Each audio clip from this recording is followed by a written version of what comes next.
What's up, you guys? Sean Ross Sapp, Fightful.com. It is November 8th, 2021. We've got a lot of stuff coming your way this week. Prediction show on Tuesday, post NXT, post AEW, the distraction. We've got full gear on Saturday. We've just got so much stuff. But right now, we're here to review Monday Night Raw. We got an interview with Switchblade Jay White. I'm going to plug that in a bit because we have some news on Fightful Select right now.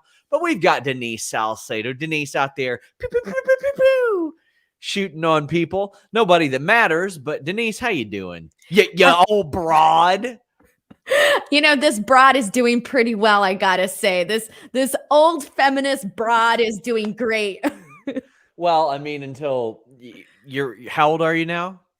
Oh, thanks, Sean, making me reveal my age now. Well, actually, everybody knows my age. I'm not this people that hide it. 29. Whoa, way too old to be an on-screen talent. Yeah, here. technically, Sean, you should have already put me out to pasture. Why haven't you gotten, my replacement that is younger and more thriving and more full of life? Oh God, what a dork.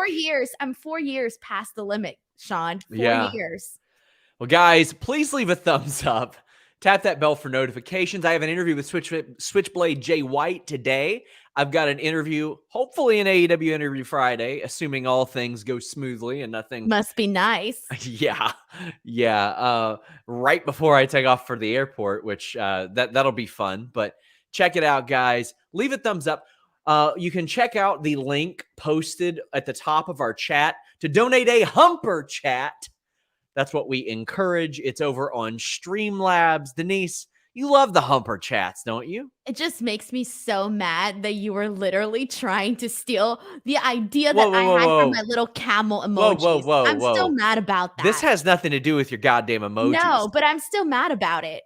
And what did you piggyback off of for those, Denise? Yeah, but you should have said, like, hey, so because I did this, Denise did this little thing, I deserve a little piece of credit for that. That's always what Denise deserves. You're living on borrowed time as it is, Denise. Like, you're about to die of old age pretty soon. But donate a Humper Chat. And that actually lets Fightful keep more.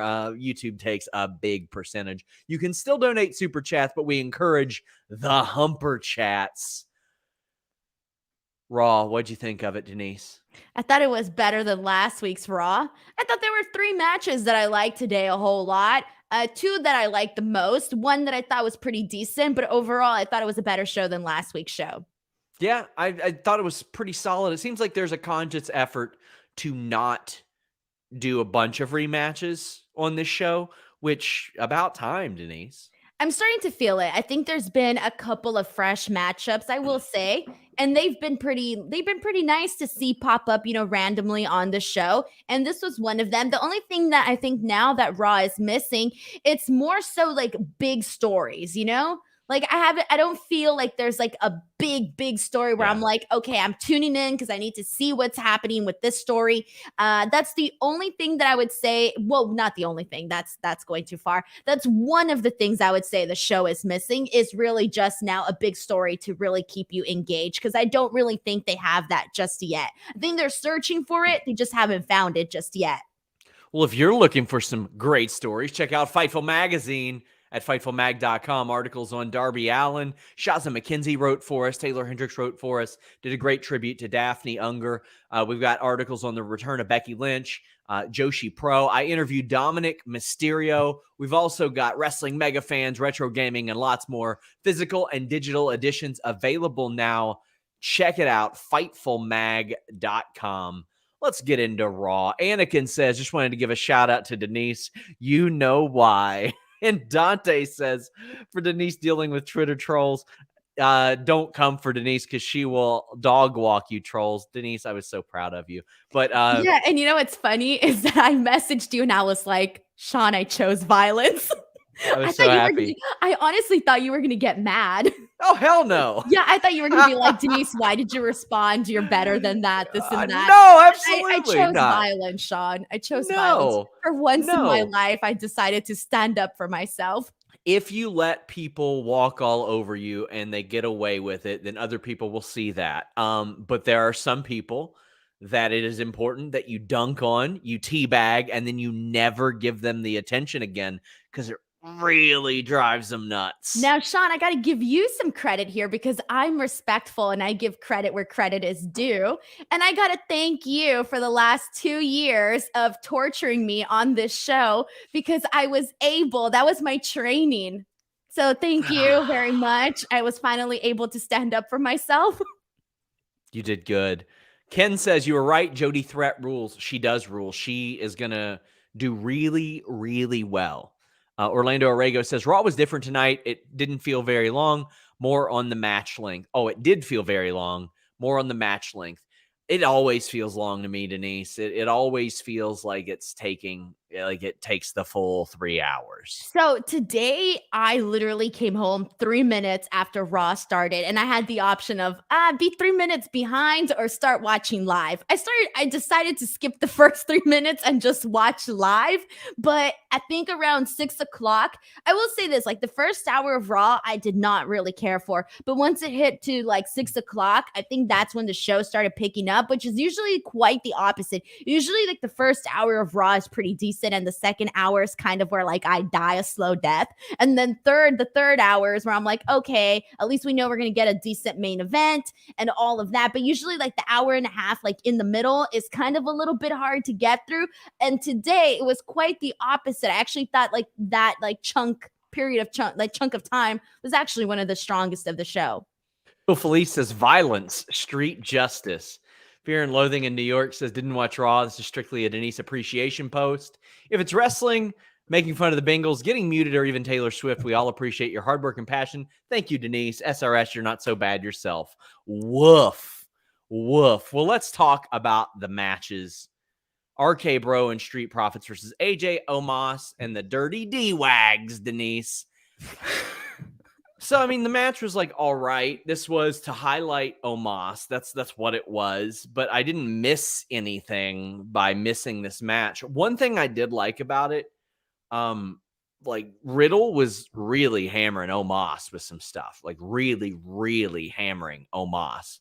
But I like that the heels had the friction because it's a lot more believable to me that like 4 jerks have trouble getting along as opposed to the baby faces. Didn't seem like you were too keen on this one. Oh, you could tell already. I haven't even said anything. Yeah, I can tell. Oh, you can tell? Yeah, I'm sorry. But so when this match ended, I thought it was like a 40-something minute match because that's exactly what this felt like to me. And I think it was like 22 minutes. So it was half the time that I thought it was. But here's the thing, like there's multiple reasons why I wasn't necessarily into this match. So first and foremost, right off the bat, I don't expect much out of an 8-man tag because I already know what we're going to get. I know we're going to get, a couple of moments here and there. I know we're going to get a bunch of guys standing around. So I already know what to expect. But on top of this, I just didn't think, given the length of this match and given how much time they gave it, they didn't give me enough moments during this match where I thought, oh, this is good. No, instead, the entire time I was waiting for it to get good. So I didn't feel that given the amount of time that it took up on the show, I didn't think it gave me enough satisfying moments. And the finish was okay, but even then it just wasn't enough for me to be like, you know what, this was an awesome way to kick off the show. I actually thought this was a terrible way to kick off the show. I would have put this match in that, like usually in that middle hour where that's like my hardest time to watch the show, but not at the top of the match. For me, this kind of took me out of the show, and it completely took me out of the first hour. But with that being said, there were a couple moments that I liked from this match. One was pretty much any time you see Matt Riddle and AJ Styles interact, you usually get good stuff there. I love Matt Riddle essentially kicking AJ Styles like nonstop, trying to get himself out of the Styles clash. I thought that was probably one of my I liked that. Then I did like how pissed off Omos got when Dolph Ziggler tagged himself in when he was trying to tag AJ Styles. See, and like you talk about this match essentially being to like put over Omos, I didn't even really feel that way. And towards the until towards the end of the match. Like, it did not come as clear to me that this was the motive throughout this entire match. So for me, it did not hit home. Like, it didn't hit home where there wasn't enough good moments, there wasn't enough good spots in this match to really carry it forward. And that, it was just way too long, in my opinion. It was way too long for a lot not to happen. Chris Hart says, Raw was whatever, but the dialogue during the backstage segments was cringe. What did you think about the dialogue that we saw backstage with Riddle and AJ? Bezos says their chemistry is unexplainably good. I like them as an act. I really do. In terms of Riddle and AJ? Or all of them say? Backstage. Yeah. Anybody backstage. Okay. Well, usually like their backstage stuff for me, it's always the exact same thing though. Like for me, it's usually like the Riddle stuff is usually hit or miss some weeks. This week, like there wasn't a moment where I thought, that's funny. I didn't have one of those moments, unfortunately. We have Ken Shiro saying, attended my first wrestling show yesterday. Beyond Wrestling and WWR's Reverse the Curse. And it's amazing how much better it was than WWE. Hey, we encourage you guys to like whatever you want by all means. KE775 says, decent show. Any news on what's up with Tegan Nox? Is she the latest NXT star to get mothballed along with Toni Storm? It certainly seems so. I mean, they drafted a whole bunch of people they released, which we didn't even talk about. But there's a whole bunch of people that they just released, and there's a whole bunch of people that they just don't even use, Denise. It's very frustrating to watch unfold. It's been very interesting. And I think, like, I know we didn't talk about the releases, but like when I was talking about the releases, one of the major things that was very noticeable is that almost every person that got released, almost, not all of them, but almost a good chunk of them, you can say, I know why. And it wasn't, or not, I know why, but I saw it coming. There were a few where, like, even though I thought they were going to give them a second chance or a third chance or however many chances, I still can see why they did it. And that's not, I'm not agreeing with it. It's just like, I can see why, which is very unfortunate. Like the whole thing with Frankie Monet, that one was the most obvious one for me. Like when, you know, as somebody that watches NXT 2.0 every week, like I saw what they were doing with her and I saw the way that they were presenting her. And like, I was just thinking this is not going to necessarily end well. They're not seeing the potential in her that they should be seeing. And then, you know, with Scarlett Bordeaux, you know, we haven't seen her. With Karrion Kross. Karrion Kross was surprising. But the reason why I could say that I saw it coming was because I'm trying to put myself in their brain. And when they didn't see that, you know, he was necessarily going over with the crowds, and we all know why he wasn't going over with the crowds. So they stripped him of everything that was working for him. And then they gave him that weird mask thing. But it was just kind of like, it's very unfortunate. It's almost like, okay, well, we didn't have any ideas for you, so this isn't going to work out. And then Keith Lee, I know that there's all these, you know, rumors circulating around about why they did what they did with Keith Lee. But at the same time, it's like, well, that one was obvious too, because it just didn't seem like from the moment he went up to the main roster, it didn't seem like he was clicking there at all. So in that sense, you can say like, oh, I saw it coming. But at the end of the day, all of these were, you know, pretty surprising. Same thing for Nia Jax. You know, how many times weren't we on this show talking about how Nia Jax is constantly protected over and over? And, you know, we kept like saying like, why are they protecting Nia Jax? Why are they protecting Nia Jax? Well, we technically never got an official payoff to that, unfortunately. Yeah. So it's kind of like, yeah, it's a little bit, it's surprising, but then if you're seeing what they're doing with certain talents, it's not that surprising. Joel Wood says there were 18 releases. About 15 of them either haven't been used or you wouldn't know were employed if their names weren't made public. That's not true. That's not true. Karrion Kross, well, I would Keith say for Lee, a couple, Nia like Jax. There's a lot. Scarlett. People knew these people existed. It's just they didn't use them.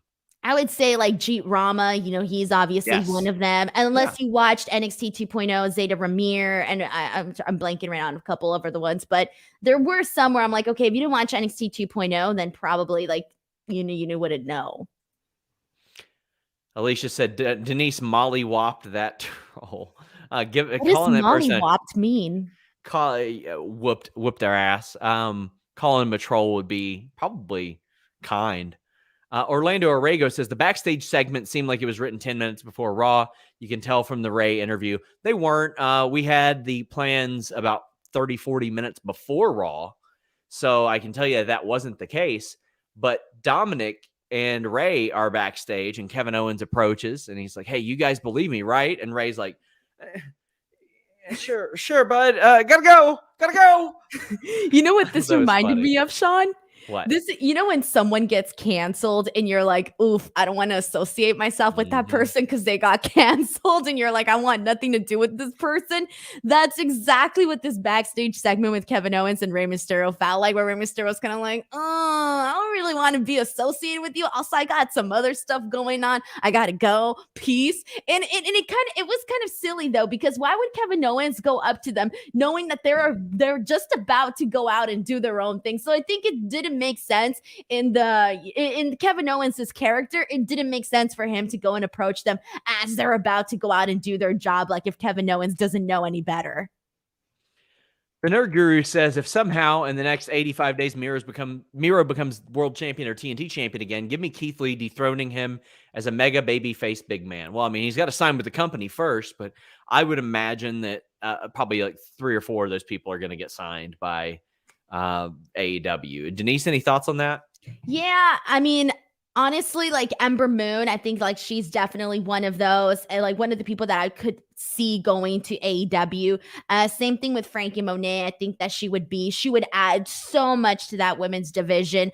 And for the men, like, I don't know. I think Keith Lee, just because like he's so likable, but at the same time, I'm not that confident, Sean, in saying, oh, these people might end up like speaking with AEW. I'm not that confident in saying that, because usually all the people that I thought were going to go to AEW haven't necessarily gone to AEW. And secondly, it's not like they necessarily need more people. Like, they are overflowing with talent and they don't need any more talent. So I almost like, when it comes to the women though, it's a different picture, because I do think they need more experienced women on the roster just to add more depth to it. And even then, they've done so much more with their women's roster, where now even they have a lot of, just looking at that TBS women's tournament, you see a lot of the women that they have available right now. But I still think that they can use people like I said, Amber and Frankie Monet, that I do think could be an asset there. Anakin says, the number of people that get bad-mouthed after getting released tells me what the real issue was, and it's not being hard to work with. Buddy, let me tell you, it ain't a coincidence that's when all these reports come out. They were difficult to work with. You know what reports were coming out before? Creative doesn't have anything for them. Creative doesn't have any plans for them. And then that's what's emerging right now. It's creative didn't have any real plans for them. Denise, Katrina Cortez was brought up in late 2019 to Raw. And we're like, man, that's random. She's like 19 years old. Why is she brought up? Sin Cara told me, it was just to lose to Andrade and Zelina. They had no plans for us. He said that he went to Paul Heyman after that, and he's like, hey, so like, are there plans for us? And Paul Heyman looked at him and said, I'm going to be honest with you, your character's dead. And he asked for his release. They had no plans. None. They were on their 3rd reboot of Karrion Kross. And you know what?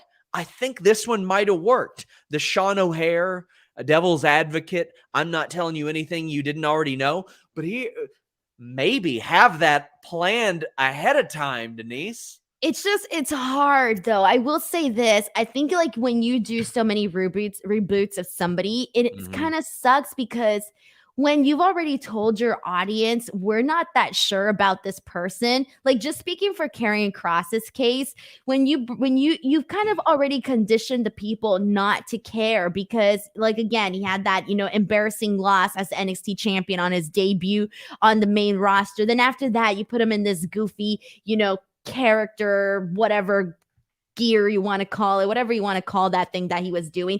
So it's like, okay, now they're doing something different that may have worked, right?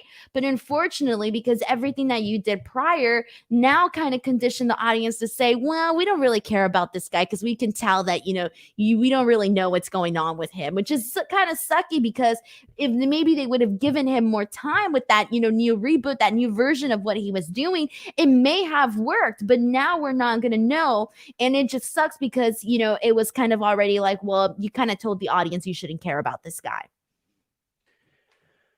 So the Rey Mysterio segment, they go out to the ring and Adam Pearce is there. And Adam Pearce This is the weirdest shit, Denise. Yeah.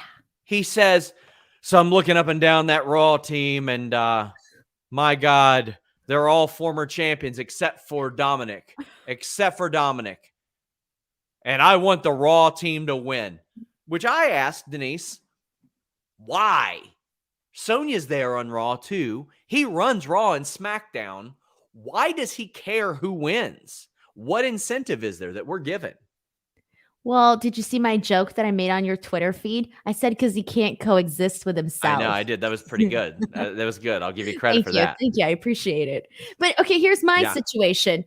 It's like, this doesn't make sense, though, in terms of why would you announce, and I'm not defending like, oh, you should keep, I think Bobby Lashley being part of the Survivor Series team is a way better pick than Dominic, but story-wise, just for the sake of argument, why would you say, okay, Dominic's going to be in this? Okay, here we go. We make it the announcement on social media, etc., right? And then all of a sudden the next night be like, well, you know what?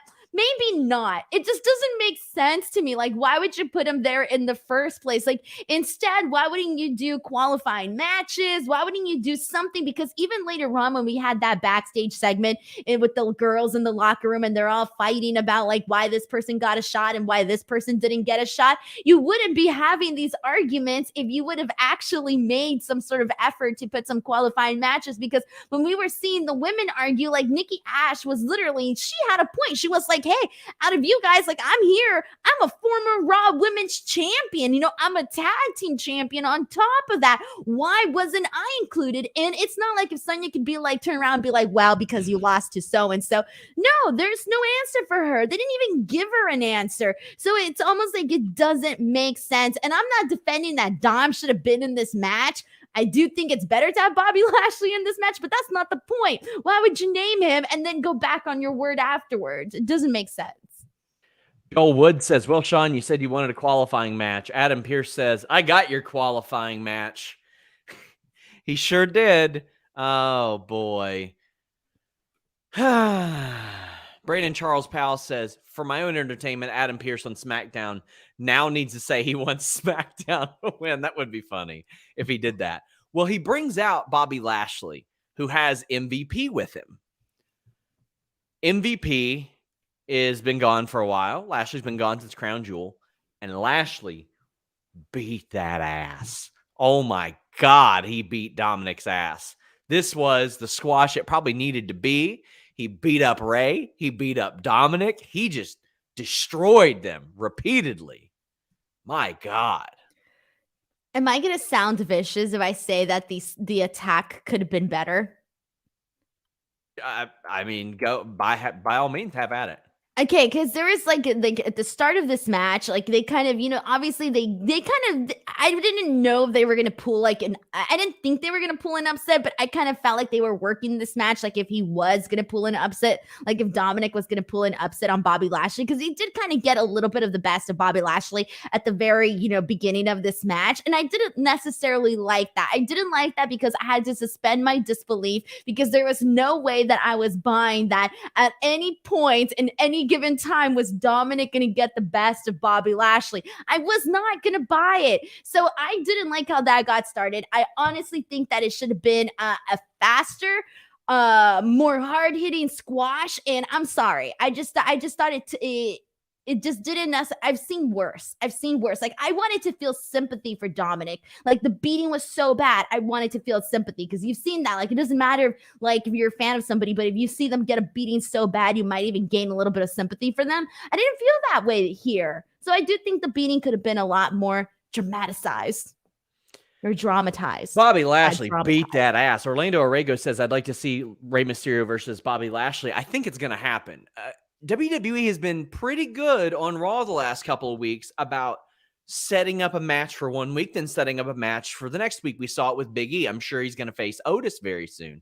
But it's been very different, Denise, seeing WWE be like, yeah, we're going to set this up and we've got something ready that makes sense, and it's not a cold match on Raw. I'm not used to this, so I'm way more excited than I should be for something so elementary. This should have been the norm for years, Denise. Okay, so when they do decide to do Rey Mysterio, Bobby Lashley, and if they work that like where I'm pretty sure they're gonna have Bobby Lashley just brutalize him. I want to circle back to this match where I want to show you the difference between Dom taking a beating and Rey Mysterio taking a beating. Let's circle back to that. Remind me. Well, we have Orlando Orrego saying the backstage segment seems like it was written.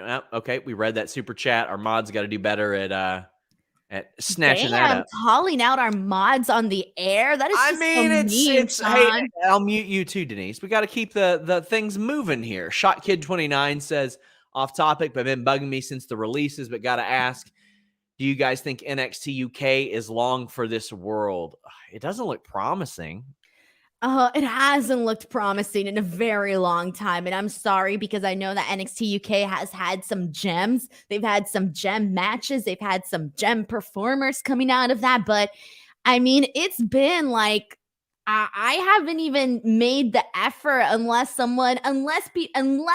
know, the whole, like when they had Ilya, Dragunov and Walter, unless there's hype that much about something, I'm not going to go out of my way to watch NXT UK because I already know that it doesn't necessarily, in the grand scheme of things, matter in terms of like the shows that I'm talking about, in terms of like the grand scheme of like the WWE universe. Like, I'm sorry. I know what it's there for, and that's it. Phil Felice said that Denise got a taste of blood, now craves more. That's why she wants to see the beating even worse. I'm sorry. It wasn't a good enough beating, Sean. I've seen some sick beatings, man. This wasn't it. Please tell me there's somebody out there in this universe that agrees with me. Man. Nerd Guru says, thought for sure this was The Miz. Happy it's not. Yeah, I think they're giving him a couple more weeks off. Mr. Andrew said that clip of Vince complimenting Keith Lee from a year ago in that 24 hurt me even more. What happened? Vince happened. He changes his mind all the damn time. Also, Keith Lee's health stuff happened. Couldn't have predicted that. Apparently, he paid his own medical bills. I'm going to find out some more about that because that's a little weird to me. Yikes. Yeah. Joel Wood says, if NXT UK goes away, what becomes of Walter? He seems to not want to stay in America at all, so that would seem to cancel out a move to NXT or Raw SmackDown. If he didn't want to move to America, then I would have to say it probably just wouldn't be with WWE anymore, Denise. Wait, so when is Walter's contract up? Like, when's that whole deal? We don't know. Okay, well then I don't have an answer because I want to see, and because I know that he doesn't necessarily want to do the whole traveling and, you know, move and all of that. I get that and I respect that. But selfishly, I want, but see, he wouldn't even that. Okay, never mind. I'm going to take this back. I have no selfish feelings because he's not going to, it's not the same NXT. So he's not going to go there. Raw and SmackDown, it's not going to be promising. So, Sean, why do you look so serious? Denise, maybe just keep talking. I've got a lot. I do a lot of things at once. You look very serious right now, and it spooked me. It's okay. Go ahead, Denise. Okay, I'll continue on. I'm sorry. Apologies to all the viewers. I love when people bring the show to a screeching halt. I love it. It's my favorite thing. My apologies. Okay, I'm already. Okay, whatever. So in terms of Walter, it's like I don't know. Like if selfishly I did want him to be on Raw and SmackDown, I still don't know that it would be like the right thing to do, you know? It just wouldn't be the right thing. Nerd Guru says, was live at 268, UFC 268. I think Chris Barnett would be a fine wrestler whose finisher is that absolutely vicious roundhouse kick. I love that people are discovering Chris Beast Boy Barnett. I didn't expect him to ever be in the UFC. Never, ever. Never expected that. Buzz says, I have not watched a WWE show in a few months and now only kept up through your reviews, but is there any news on Elias? Was kind of excited to see where he's going. I don't have anything on him. He wasn't. Jackson Riker's the only person who knows where his body's at. He wasn't in the draft pool. Shot Kid 29 asked a question that I had already answered on the stream. Gosh, Sean, you're so mean today. I'm not mean. You yelled at the moderator. I just wanted it deleted, Denise, because I already read it on the stream. Jojo said, Denise and Sean, what's with the lack of qualifying matches? Called it out. It makes Survivor Series more meaningless than it already is. This is something that, like, why not? Why not have matches that add some stakes to things? Maybe. Did you mute yourself? No, you I muted me. I accidentally muted you. You were like, I don't like Oh people my that bring this show God. to a screeching halt. And here I am trying to give some feedback and you mute me. All right. My God. Sean, do you think that maybe the reason why they didn't want to do qualifying matches, because maybe in their mind they're like, well, we just got off of doing 2 tournaments and now Yeah. getting into doing qualifying matches. Maybe they didn't want to do that. That doesn't, I mean, I'm just trying to find a why. Pardon me if it's a dumb why. I'm just trying to find a reason. I don't have a reason. Or do you think maybe it was just too close between the draft and Survivor Series and not having time to do the qualifying matches? I'm trying to find a reason here. Work with me. There is no reason. I mean, maybe in one of them, there's not a lot of women on the roster, but that's a problem they created, Denise. I mean, maybe there could have been a way where they tied in the tournament, the Queen's Crown tournament, into Survivor Series. I mean, they could have gotten creative. This is scripted.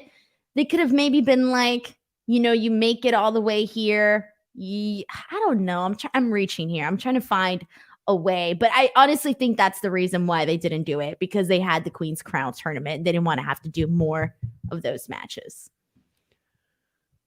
James Nepper says, I do have to agree with Denise on the Bobby beating. He did just have the match with Goldberg. I expected something drastic from Dom. I mean, it was a sustained beating. Like he brought him back and then like threw him down. Like I thought it was pretty good, but okay, throwing a guy down. Woohoo. Big applause. Please. I need more. Man. Veer's coming, Denise. Do you care? No, I'm sorry, Veer. I'm very sorry. You never know. I might become the biggest Veer fan in like a couple of months, but right now it ain't happening. My God. Well, Kevin Owens is backstage trying to convince people that he's a good person. To me, this was foreshadowing an awful lot, but I still didn't know if he was genuine. I still wasn't sure if he was genuine. We'll circle back to this.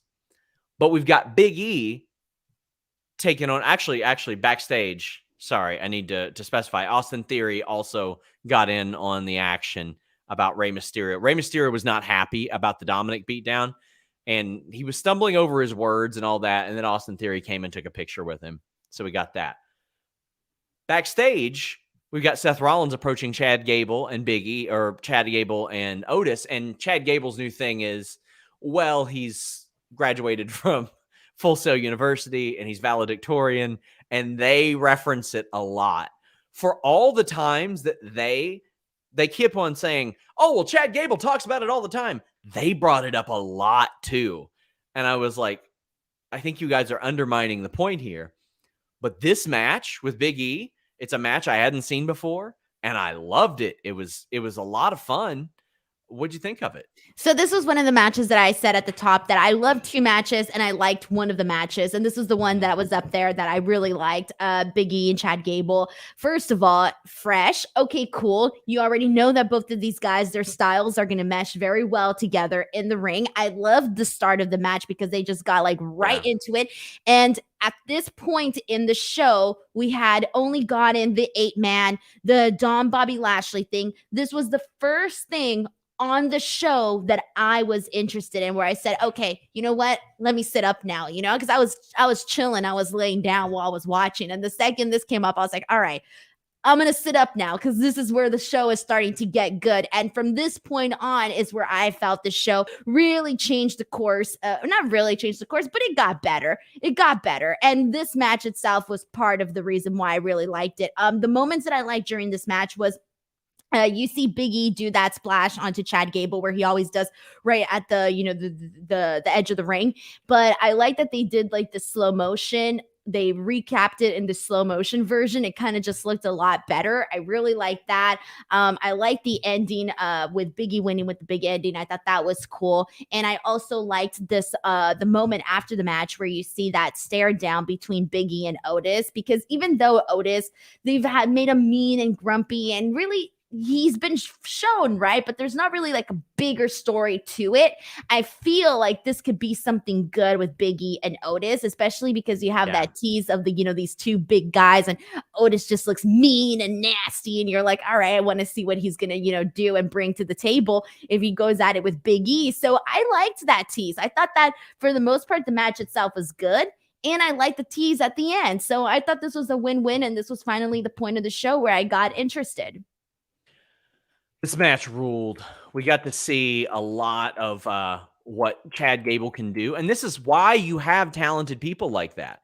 If you're going to have them lose, do like what Ricochet did last week. Have them in positions where they look good and other people look good. And that's what I want to see. That belly-to-belly suplex on Big E was amazing. Orlando Arrego says, love that WWE is giving Chad some one-on-one matches. I wonder why Otis hasn't wrestled in a while. Let me look and see how long it's been since Otis has wrestled. I would imagine he's on SmackDown, but I don't think he's wrestled yet on Raw, has he? Yeah, he wrestled a couple weeks ago. He wrestled on October 25th. But was it on Raw? Yeah, he did the top contender triple threat match. So he's wrestled, but I would imagine he's going to face Big E next. I think that's where they're leaning towards, and they should. And they set it up. So I love that.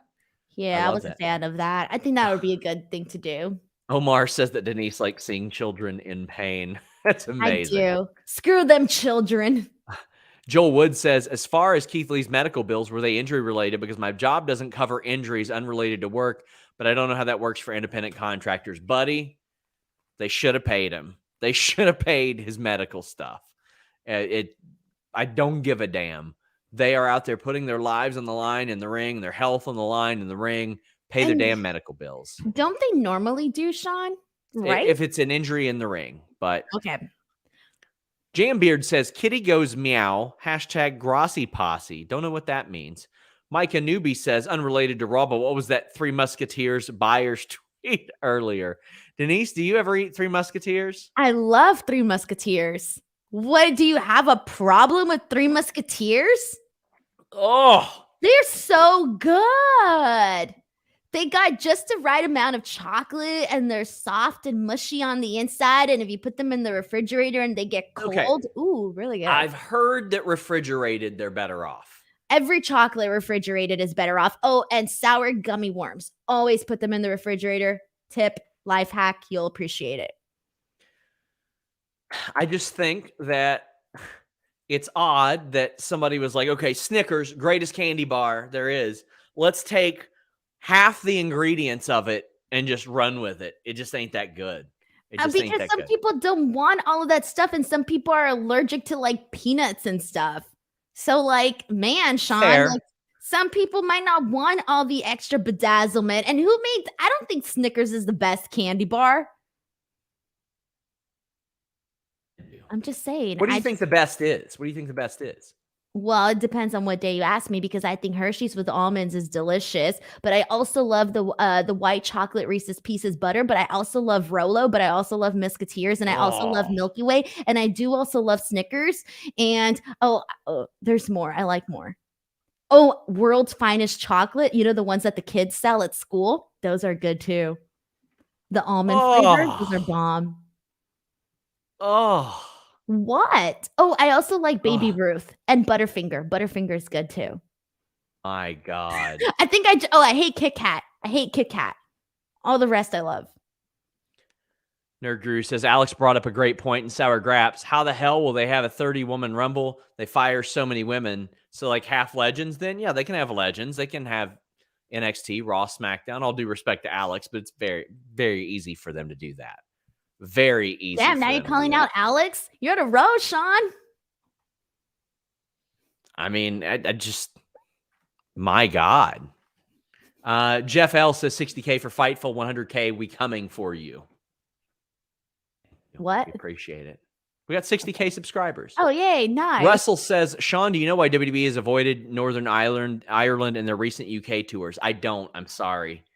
Brent Lockman says, Mars is superior. I have nothing to add to Raw. You guys rule, though. We don't have Mars bars here, I don't think. I think that's other countries, but I think it's like the same as Milky Way here.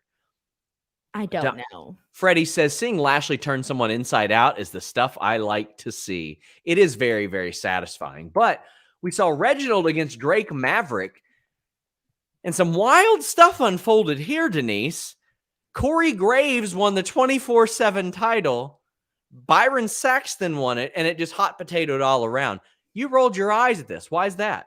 No, I was trying to do the Undertaker thing where my eyes go all the way back. This was harmless. It's just the same thing though, Sean. I was expecting, I wasn't expecting. I was hopeful we were going to get a fun little matchup between Reggie and Drake. And it was a fun mini matchup, but then it turns into everything that it always is with the 24/7 championship. It's always the same people. At least this time they spiced it up with Byron and with Corey. So that was a little fun. But honestly, my favorite part was literally Jimmy Smith's reaction where he was just kind of like, this is what I'm doing. Great. Look at my coworkers. This is what they doing. And I like how he sold it because he was basically like saying like, I'm the only professional here. You know, that was cute. That was funny. Other than that, I don't care that much. I mean, what was your reaction when you saw Corey Graves roll him up? Were you surprised at all? I mean, he hasn't done anything like that ever. Since he left. I was a little surprised. I was like, okay, this is at least a little new because I had just been thinking like, okay, it's always Akira Tozawa. It's always R-Truth. And then I forget who else they always have in this, but it's always usually the same people. But it's not that great when you have them always do the same exact thing though. And they all win the exact same way though. I did feel bad for the ring announcer because he was just like trying to get like names out. He was like, so-and-so has won the 24/7 title. So-and-so. And then one part, he didn't even get through like the full entire name because they were switching so fast. And then, Reggie ends up with it back in the end. So I was like, okay, cool. I think for a second, I would have liked it if one of the announcers would have stayed with it for like a little bit longer, but it wouldn't have made sense because they have to do the broadcast and then they would easily get the title taken off of them. Yeah. I feel like I'm too negative for you, Sean. I feel like you hate everything. Like no, I don't. Am I being Alex? No, this shouldn't be the high bar, though. You're right. This should That's not what be. I'm saying, Sean. This is what isn't this the thumbnail that you're using for the show? Without that a doubt. Doesn't say much. How is that the thumbnail for our show? I'm sorry. Look, I'm not gonna fake excitement. Okay, if I'm excited, I didn't ask you to fake excitement. This should not be. This should not be the high bar. This should not be like, oh, well, something different happened. It shouldn't be. That's what I'm saying. Different isn't always better, Sean. This was better than a lot of stuff that I've seen them do with the 24/7 title, but the 24/7 title should be very fun all the time. It shouldn't always be roll up, roll up, roll up. I just thought in this one they were like, it did all right. No. Let me take that. Let me fix what you said right now because you said it should be fun, right? It should be fun and cool. Please, cool. Can we add that? It needs to be cool. You need to make it a little bit less goofy and a little bit more cool, more edgy, more fun. Maybe add a little bit of more, I don't know, more behind the scenes stuff. Add some weapons. I don't know. Spice it up a little bit. I'm sorry. I'm not trying to be negative. Mike Lima says WWE's action this past week made Sean snap. Jan Beard says, Coffee Crisp and Crispy Crunch are the best bars. Reminder, guys, you can get in your Humper Chats at the link pasted to the top of the chat. Also, it's a Streamlabs link, so head over there. You can also donate on YouTube if you so choose, but leave a thumbs up. It helps us a lot. I have a new idea, Sean, and I'm going to implement it next week. Give me a second, but starting next week, I'm gonna make a little camel. So every time we get a humper chat, I'll like pull up the little camel. So it'll be cute. We'll start that next week. Ken Shearer said, is Byron pinning Corey the payoff to one of the longest feuds in the company? It is good banter, I think. Yeah, I think it's pretty good banter. Do you see it? Do you think they'll ever reference this again? Wait, the Corey Byron Saxon thing? Yes. They should. Why shouldn't they? It's already part of the history now. They should incorporate it. Every now and then it'll be funny if like one of them, if Corey's just like, oh yeah, well, or Byron could be like, yeah, well, I took your 24/7 championship. I don't know. They could reference it during the 24/7 segments. Bezos says, you never notice how tall the commentators are when they're sitting. Corey's a tall SOB. Jesus, Byron and Corey is long-term storytelling at its funniest. I just wish they would. I mean, I guess I don't know. I guess I don't really care that much if they reference it again in the future. But yeah. Ken Shearer says 24/7 Wait, division. hold on. Just go back. What is it, Denise? Because you punished me and you made me feel like a freaking villain because I didn't go, oh my God. So I can change my mind, Denise. So how were you muted? 24/7 Division 2.0 coming soon, says Ken Shiro. I can't change my mind. I just wanted to know how you felt about it because you made me seem like I was an awful freaking human for not liking it. Denise guilted me into not liking this, and then when I didn't like it anymore, it makes me mad when you say, "Oh, I love this show," and then you bury the whole show, and I'm like, "Why aren't you just on it?" Let's mute Denise. It is a 3-hour show. A 3-hour show. There's going to be a lot of stuff on any 3-hour show that I don't like at all. Just because I say I like a show doesn't mean that I'm going to go, woo, this show rules. Everything was amazing. I can have things from each segment that I'm not going to like. Like there can be things about each individual segment. I can think that a match is the greatest match I've ever seen, but still say, man, I wish he would have went for a cover here. I wish the booking was a little bit different going up to it. Everybody can like and dislike different things, but still wind up liking the show in totality. I like this show because they're showing an effort to do something a little bit different than what they've done. They're trying to add new people in the 24/7 division. They're getting people wins who need to have them. They're not doing rematches over and over again. That doesn't mean I'm going to like everything. I hated that everything was roll up, roll up, roll up. I love the integration of Corey Graves and Byron Saxton because at this point, it was completely harmless. All I'm saying is that whenever you don't like something, you're allowed. You're justified. Like, oh, Sean didn't like it. It's okay. But when I don't like something, it's like, oh, Denise, you're so negative and you hate everything. That's my issue, Sean. Okay. Thank you. I just wanted to get that out there. Continue on with the show. Sheldon Jackson said, thoughts on Wood's idea that winning team from Survivor Series face off for the last spots in the Rumble and the losing team face off for the first 5 spots. I don't like it being tied to the Royal Rumble at all because they don't plan that far ahead, Denise. There's no way they're planning 2 months ahead. 2.5 months ahead? No chance they're planning that. Plus, 2 weeks ahead. Well, I mean, for the Royal Rumble. No, but I'm saying, do you even think we get planning 2 weeks ahead? No, absolutely not. Absolutely not. Jason says, Downer Denise probably likes Almond Joy. I like Almond Joy sometimes. Oh, ew. Almond Joy? I do not like Almond Joy. Blech. Micah Newbie says, last I'll say about the candy bars, but Mars is 3 Musketeers plus caramel visiting in the UK and had one for the first time today. I mean, that's what a Milky Way is. A Milky Way is caramel, nougat, chocolate. Anakin says that you're on the right side of the history with 3 Musketeers. I just agree. I just disagree. Anakin says, remember when the Hardcore Championship would change hands so many different ways other than a roll-up? Christian slammed the top of a door into Molly Holly to become champion. This is what the title should have been. Yes, I agree. Thank you. That's what I meant by like cool and edgy. Freaking spice it up, man. What do we got next? I don't know. Trying to find the spot. Oh, the women's match. Holy cow, I like this. I love this. The backstage stuff was interesting. Dewdrop got a chip on her shoulder. She's showing some attitude.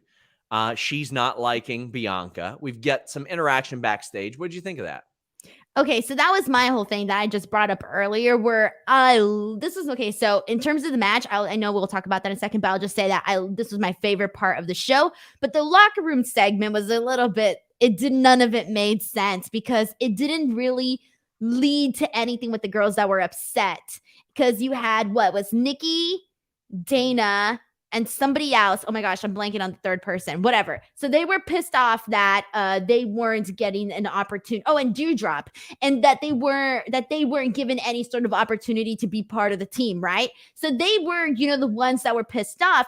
And then Sonya turns around and goes, "Well, you guys here, the ones that are already in the match, you guys get a fatal 5-way. All right, cool. But what happened with the other girls who were pissed off? Nothing happened. So I did think it was a little bit dumb because they weren't ever given a reason like, hey, this is why you're not in this. And then when Nikki Ash came out and said, I'm a former Raw Women's Champion, and then she, like, her partner's in the match. Why isn't she in the match? She held the championship. If anything, she should be there above Carmella, above, I can't even think of anybody else right now. But anyways, like, the point is that the backstage segment did not make sense. But I loved everything that followed. This match, I loved. I'm right there with you. This match was included with Becky on commentary. She looks jacked, by the way. Jesus, like she's coming out there looking like a star. It's insane. Like she's in such incredible shape, worked her ass off. And throughout the match, she was throwing little jabs at Liv Morgan. Oh, like, she was burying her on commentary. Yes. I should have seen it coming. Yeah. So it did foreshadow it a little bit, but this match was so good, so much fun. I wish Nikki ASH was in this because she's a tag champ, but we saw a lot of squaring off with Bianca and Rhea Ripley specifically. Then you'd have Carmella, Liv, and Zelina pop in there every so often. But the big face-offs were between those two. Dewdrop cost Bianca the match, so they're moving towards that. Liv gets the win. This match got a bunch of time, as it should. I thought this kicked ass, Denise. All right, there is a lot that I love, so I'm just going to go ahead and, this was my favorite part on the show. This was the best thing on the show, and this was by far the best thing that they did today.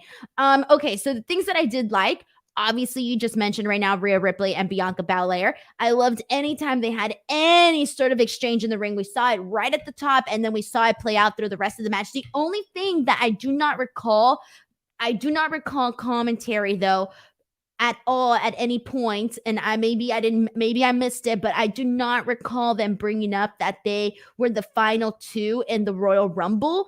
And that was the one thing where I was like, they should hit that. They should be talking about the fact that these two women have history in the sense that they were the two final women in the Royal Rumble. Like, they should have brought that up. So I was a little bit bummed that they didn't bring that up, especially when you saw Bianca and Rhea have that, face off. Becky Lynch on commentary when she was saying Liv ain't winning nothing, and she just kept burying Liv Morgan. I didn't see that as foreshadowing because unfortunately they've been screwing Liv Morgan left and right. So I was thinking along the lines of Liv ain't winning nothing. We saw a really nice insecurity kick from Liv Morgan, and even towards the end, you saw her really pick up the steam during this especially towards the latter end of this match because I obviously she knew that she was gonna win this match, but you really saw her pick up the momentum. So I really did like that. I love Bianca tossing Zelina into all of the women, and then I think it was Bianca. Was she the one that just smashed Carmella's face into the commentary table? Whatever. I like that spot too. That spot was good. The double power bomb from Bianca with Liv and Zelina, that was really good too. So they showcased, a lot of that strength from Bianca Belair. And then again, Liv and Rhea towards the end for the finish. That was fun. And then Liv getting the win. I saw it happening and I almost didn't register it. I was like, oh shoot, Liv Morgan got the win. Oh damn. For some reason, I just did not expect her to get the win here. I really truly didn't. I just wish they would have given her wins leading up to this, ever. She should have been winning the last couple of months. She did get wins. It's just the problem is that they then took them back from her by having her be essentially 50-50 booked with her and Carmella because they did give her some wins, unfortunately. And then they were giving her wins before the Money in the Bank. They just completely unraveled all that other stuff. So they were 50-50 booking her. Bezos says, I was going to say they don't have enough women, but they gave Natty like 16 qualifying matches last year before she qualified. Nerd Guru says, Raw was okay. Loved the women's match. Bianca and Rhea need to be the main event feud. The next version of Becky versus Sasha, but this company stinks. So, yeah, this gave me a lot of optimism for Bianca and Rhea in the future. Holy crap. For the women as a whole, because just the fact that they already set up Bianca and Doudrop, normally we wouldn't have anything being set up for the future, and we got that here. Nerd Guru says, I got to shout out how much I love Becky being so comfortable with her body postpartum. She looks so proud and healthy and gorgeous. You love to see it. Yeah, good on her. Orlando says the women's 5-way match was great. They set up Liv versus Becky, Bianca versus Piper, and the women's tag match, Zelina Carmella versus Rhea and Nikki. I don't have much of an interest in seeing Zelina and Carmella against Rhea and Nikki, but they've already set that up in the past because they beat Rhea and Nikki. So, I mean, that was set up. So, sure, fine. And Zelina has been on a hot streak of late. So, at least it's something, but I wish they wouldn't have had her lose out heading into Queen's Crown or whatever the hell it's called. Normie Summers says 3 hours, only one women's match. It's like they fired everyone. Well, this was a very, very long one. I'll let it slide tonight. Did that? It was the best thing on the show, so I'm not going to complain. It was the best thing on the show. All the women got time. I would say like this to me did more for the women than doing like 2-minute segments. Nacho Man Normie Summers says 3 hours, only one women's match. It's like they fired everyone. Also, I agree with Ricochet. No qualifying matches for Survivor Series. Obviously, I had not read the second half. I wish there were qualifying matches. Just make it more important. Monet Sanders says, Becky mentioned Rhea so much in commentary. It makes me wonder if we get that soon. I hope Rhea takes her title. Hopefully Mania. I loved Rhea. Bianca tease as well. I need that match. I think if you have the opportunity, especially in light of recent events, Denise, if you have the opportunity to do the 4 horsewomen headlining night 1 of WrestleMania, night 2 of WrestleMania, I think you got to take that because after recent events, you do it now. They messed up by never having the Shield main event of WrestleMania. They should have all 3 done that. I think you do this while you have it. I think that should be the main event. I feel like too much stuff are always being saved, and they're being saved and like, but then there's nothing else taking its place. So I feel like if you want to, you should. Or if you have the opportunity to do so now, you should. Ian says, here late, but hail Miss Mama ain't raised no. But I did call my mom. Oh, and man. I told her, I was like, Mom. And I told her what was going on. Man. Let's see. Where do we got? Oh, we got a super chat from Orlando Arrego saying, I can see Kevin Owens added to the WWE title picture. Maybe his last WWE match will be at day 1 pay-per-view. Oh, he's contracted through the end of the month there. So he's going to the end of January. Yeah, he's going to continue working through there. They're not going to have him finish up a month early. Okay, so he's got through the end of just January. He does get through the end of January. Main event, Denise. But we had the Seth Big E KO promo that kicked things off. How'd you feel? All right, so was this the part that happened in the first 3 minutes of Raw? Because I missed that. Yes. Okay, well, I missed that part, unfortunately, because I just caught the latter end of it where they were sitting next to each other. I think it was Kevin Owens and freaking Big E. Yes. Like I just caught like the end of that. And then I caught Seth Rollins' actual promo where, I did catch Seth Rollins' promo. Never mind. I did catch that portion of the show. In terms of like that, I didn't really think there was honestly that much to say. Like, we've had, I did like the people chanting, you look stupid. That was perfectly fine. But in terms of the story, all right, cool. It led to this match with Kevin Owens. I'm happy about that. But other than that, I just didn't really feel like there's really that much to say about this promo, in my opinion, unless I missed something. Well, there's something to say about your delicious breakfast, Denise. MagicSpoon.com. Use that code Fightful.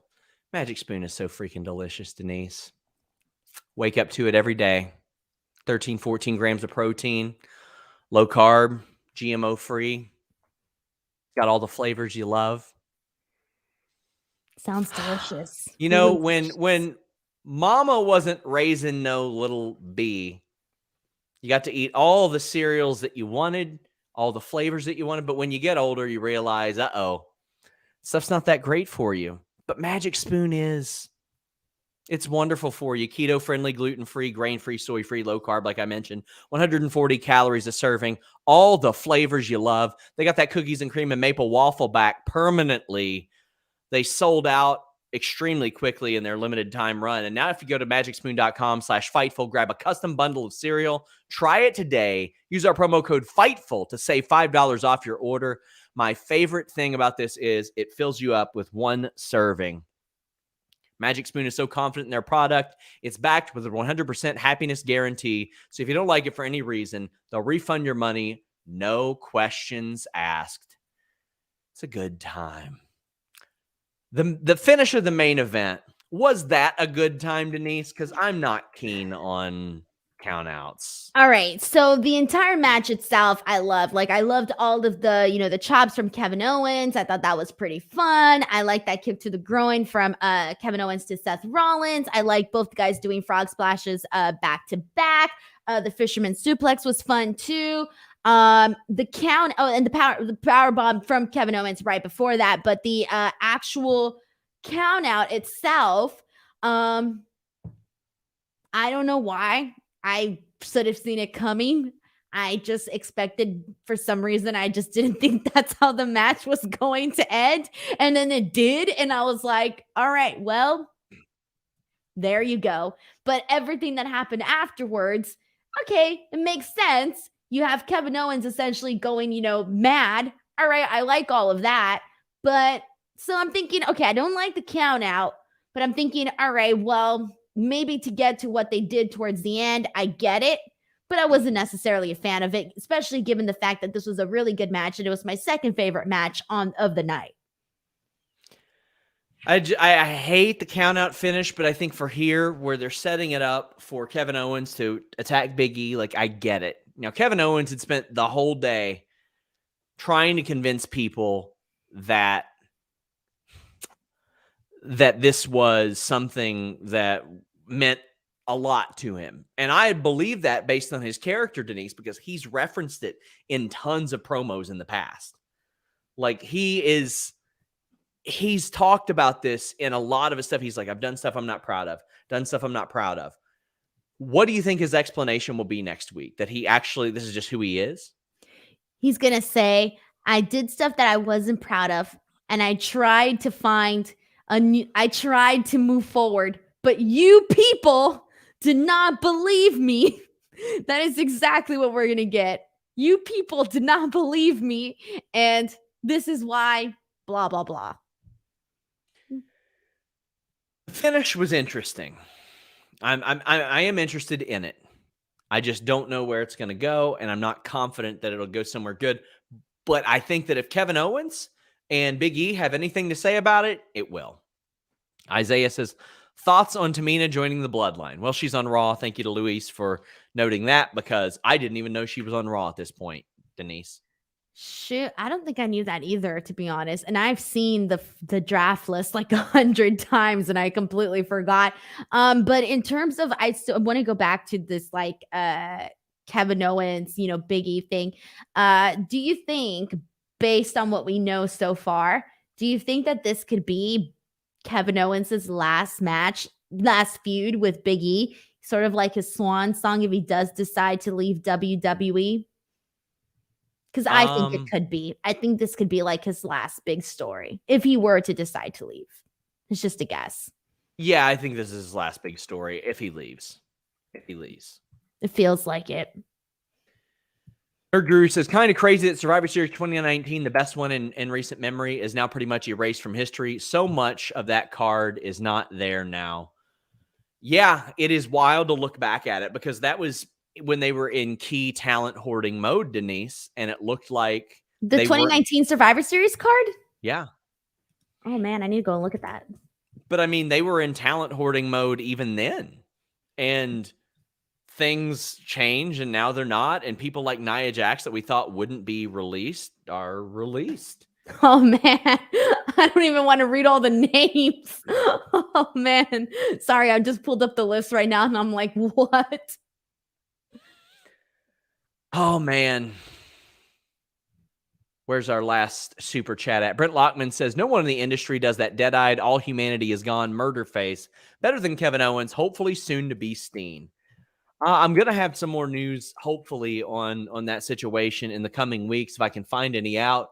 It's being played close to the vest. But Denise, what do you got going on? I'll see you this weekend, yeah? No, you won't, Sean. I'm going to spend the entire week avoiding you. It's going to be great. Denise doesn't have to plug anything. FightfulSelect.com. Please subscribe. Have an update on Switchblade Jay White's contract status, WWE AEW interest. That goes live tomorrow, but it's up on Select now, and I'm going to have a lot of juicy news on Fightful Select this week.